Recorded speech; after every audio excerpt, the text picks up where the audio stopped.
In this video, I walk you through setting up your bookkeeping software.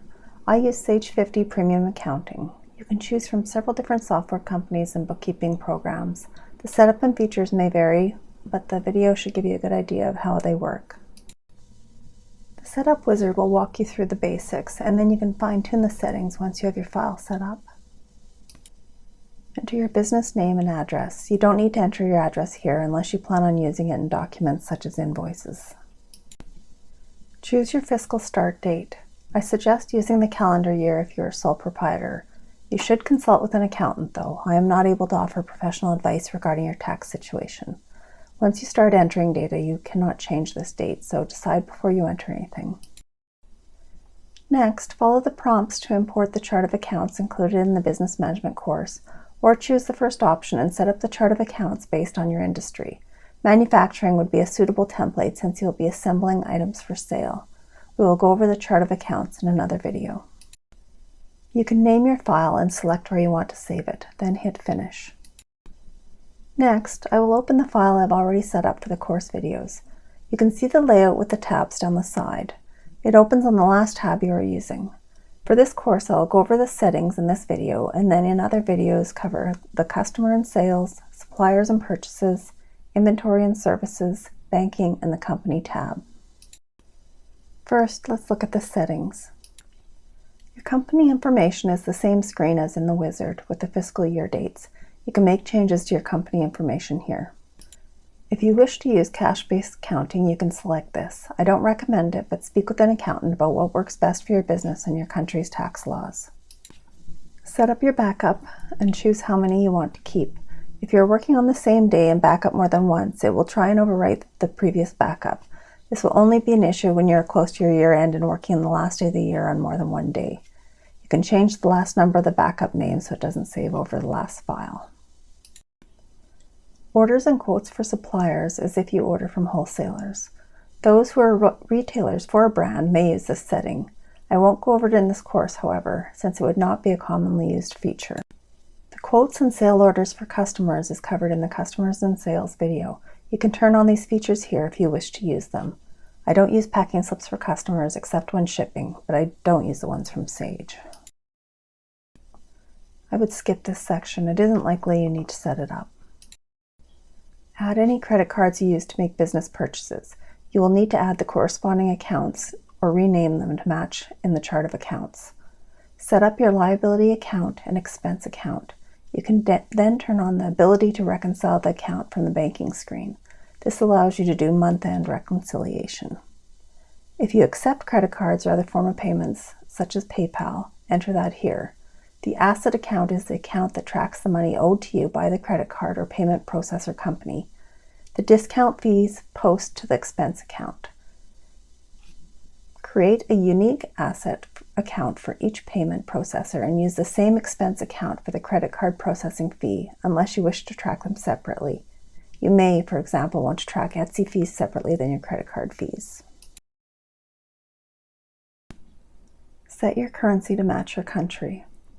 You can set up your sales tax if you collect sales tax. You need to know your country and state or province's rules, so ensure you understand your legal obligations to collect tax and when you are exempt. The accounts are both liability accounts, but one is a contra account.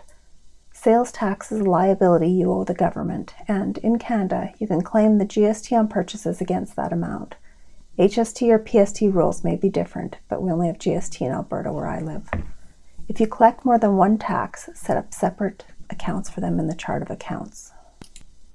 The rest of these settings are preferences and you can add them if you wish. Browse to your local file and insert it if you plan on sending out invoices from the software. I like using the budget feature to see my numbers. You can activate it if you like and choose the frequency. Account numbering is explained in the course and I use the 4-digit system. You can customize the departments and names if you need. Set up your linked accounts so you can track your retained earnings and current earnings. I don't enter much for suppliers, but if you have wholesale accounts, you may get a discount from suppliers for early payment. Generally, my purchases are retail and have no discount. Set up your linked accounts. They are quite self-explanatory given their names match.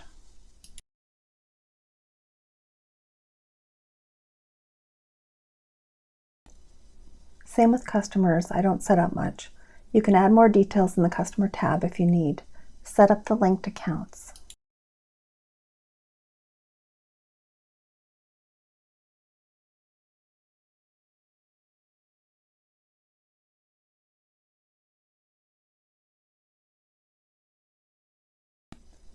Inventory can be tracked either as an average cost or as a first in, first out as explained in the inventory module. The markup or margin is your preference, as is the number or description to sort. You can change these later. If you have different pricing, you can enter those here. These fields show up in the assembled item. Maybe you offer repeat customers a discount or charge shipping on online orders. You can add a different name if you wish. I added some locations in playing with the software, but what I discovered was it affected my inventory. If I post the paint to the basement workshop and assemble an item to the showroom, the paint doesn't show up as an inventory item for the assembled item. So you can add locations here, but I don't know if it'll be helpful. I think this is more useful for larger businesses with more than one property. The categories here are quite useful. Set them up to match your inventory accounts. I explain in the course how I switch from tracking paint and transfers as assets to tracking them as expenses. You'll need to choose the method that best works for you and is allowed by your government's tax laws. For the most part, you'll recognize the categories I use here and throughout the course, including in the inventory module.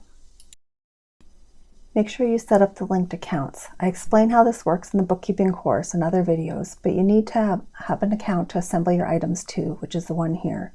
The second account is for any discrepancies when you make inventory adjustments.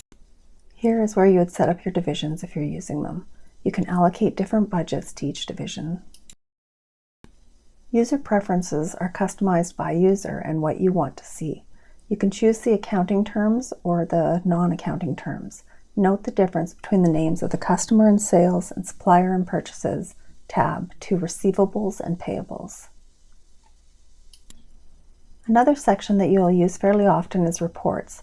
You can access them in the top menu under Reports or open up the Report Center.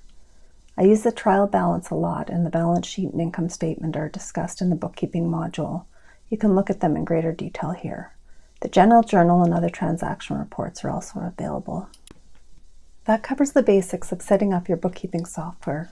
You may wish to make adjustments based on your tax laws or preferences. I've created other videos that will delve deeper into posting your furniture flipping purchases, item assembly, and sales, plus month-end bookkeeping transactions. You will find these videos linked in the Business Management Bookkeeping module or on the Furniture Flipping 101 YouTube channel.